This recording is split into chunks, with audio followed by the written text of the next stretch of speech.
안녕하세요. 미국 주식하는 인겐입니다. 오늘 미국장 한번 보겠습니다. 구독과 좋아요 부탁해요. 오늘 시장은 평소보다 3시간 일러 문을 닫았지만 산타랠리의 영향으로 3대 지수는 이제 상승을 하는 모습을 나타냈습니다. 이에 S&P 500은 1% 이상 상승해 3일 연속 상승세를 이어갔고 나스닥 역시 1.35% 상승을 하면서 다시 한번 신고가 코어까지 올라오는 모습을 보여줬죠. 여기에 이날 주인공인 테슬라는 7% 이상 상승을 하면서 462달러로 마감했고 테슬라는 일본 혼다와 닛산이 합병에 대한 협상을 공식 게시하며 반등한 데 이어 이날은 폭등을 하는 모습을 보여줬습니다. 이로 인해 한때 테슬라는 전혀 경이롭지 않다며 매그니피센트 7에서 빼야 한다는 지적이 나올 정도로 오래 고전을 하는 모습을 보여줬는데 하지만 로보택시 기대감을 시작으로 트럼프 당선 호재가 겹치면서 그 이후 주가는 폭등세를 나타나는 모습을 보여줬습니다. 이에 올해 한 해 테슬라는 90% 넘게 폭등했고 이 같은 행보는 180% 넘게 폭등한 엔비디아를 제외하면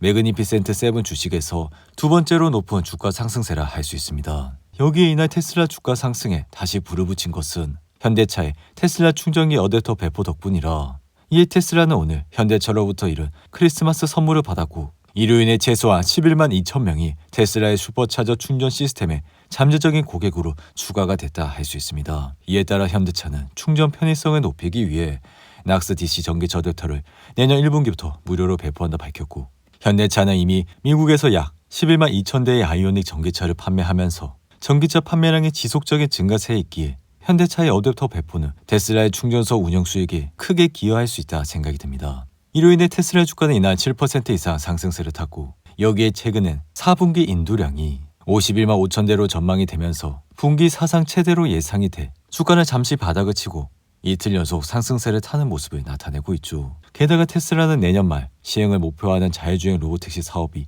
상당한 가치를 창출할 것이라는 기대감 속에 주가는 크게 올라 사상 최고가 코어까지 올라왔지만 이러한 모멘텀은 트럼프 행정 시기에 꾸준히 나올 것이라 앞으로의 테슬라의 주가는 크게 상승을 할 것이라 생각이 듭니다. 이어 가상화폐 대장 비트코인 역시 크리스마스 이브 즉 산타랠리 덕분에 가격이 상승을 하면서 97,000달러까지 올라왔고 앞서 지난 17일 사상 최고치인 10만 8,300달러를 찍은 비트코인은 기준금리 인하 속도 조절 방침이 나온 뒤 급락을 하면서 단번에 9만 2,000달러 초반까지 내려가는 모습을 나타냈죠. 그리고 그 이후 비트코인 시장에 다시 한번 매수세가 나타나면서 상승세를 타고 있고 시장의 큰 손으로 불리는 마이크로스트레이지는 지난주 최고가에 근접한 가격으로 5억 6천 100만 달러 규모의 비트코인을 추가로 매입하는 모습을 보여줬습니다.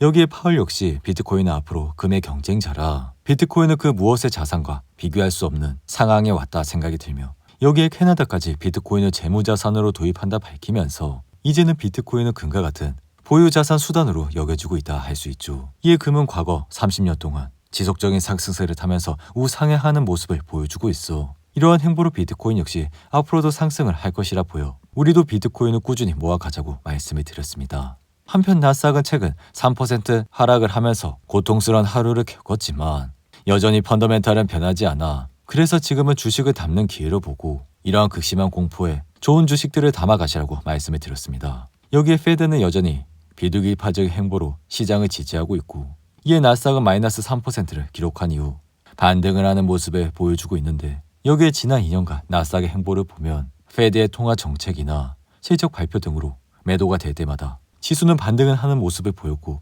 이러한 기간마다 우리는 AI 혁명에 주식들을 사놓게 됐더라면 지금의 산타랠리를 더욱더 즐겼을 것이라 생각이 됩니다. 이 같은 패턴은 올해 매번 반복되는 상황이라 앞으로도 페드의 매파적 행보와 트럼프 관세 우려 등으로 인해 험난한 날들을 많이 보겠지만 궁극적으로는 경제 연착륙과 강세장 배경을 바뀌지 않을 것이라 생각이 듭니다.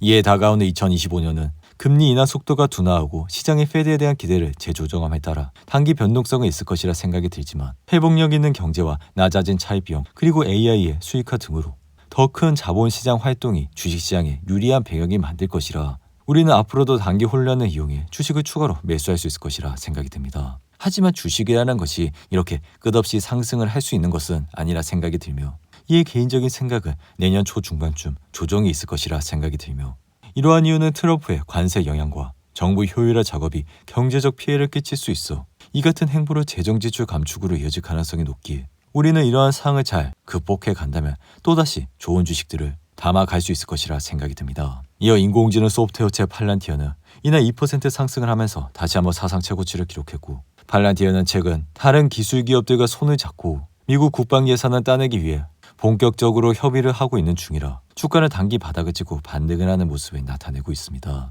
이에 미국의 국방 예산은 8,500억 달러로 지금까지는 대부분 록히드 마틴과 같은 전통 방산 업체들에 돌아갔지만, 지금은 팔란티어와 안드릴 등이 미국 국방부의 방위 사업 입찰에 나설 준비를 하고 있다 할 수 있죠.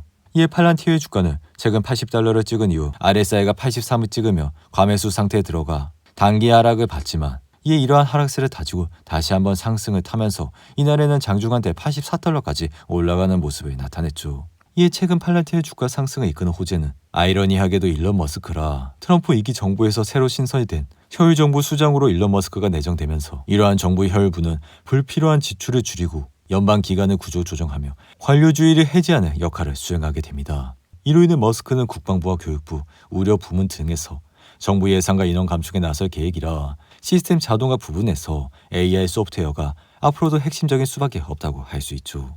이로 인해 팔란티어의 강점은 그간 쌓인 기술력과 인증에 있어 미국 공공기관에 소프트웨어를 공급하려면 반드시 국가 규정에 부합하는 인증을 받아야 하는데, 이러한 공공기관 중에서도 특히 국방부와 관계가 깊은 팔란티어는 소프트웨어 기업 중 가장 많은 인증을 받았다 할 수 있습니다. 여기에 팔란티어는 최근 우크라이나 전쟁에서도 드론 소프트웨어로 실력을 입증했기 때문에 팔란티어는 기존 데이터 분석과 AI 자동화 솔루션에서 한 단계 더 나아가는 모습을 보였고, 비록 주가는 지금 최고점을 기록하고 있지만 팔란티어는 앞으로도 꾸준히 상승을 할 수 있는 배경을 만들고 있다 할 수 있죠.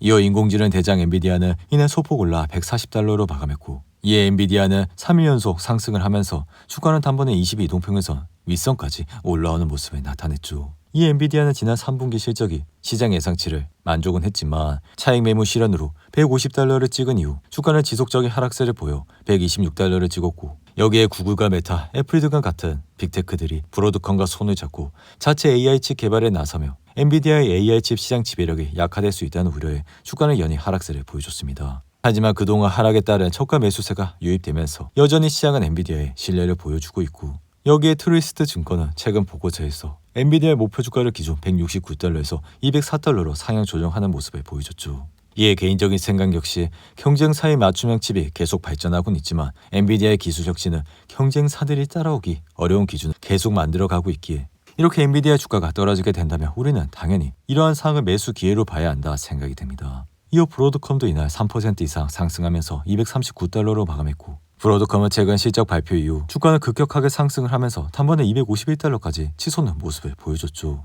이에 브로드컴의 매출은 51% 상승을 하면서 주가를 치솟는 모습을 보였고, 사실 이렇게 매출이 우상향을 하게 된다면 주가는 앞으로도 지속적인 상승세를 탈 것이라 생각이 드는데, 여기에 지난해 4분기 매출의 성장세는 4%였지만 올해 1분기와 2분기 그리고 3분기 역시 지속적인 상승세를 타면서 매출은 지속적인 우상향세를 보여주고 있습니다.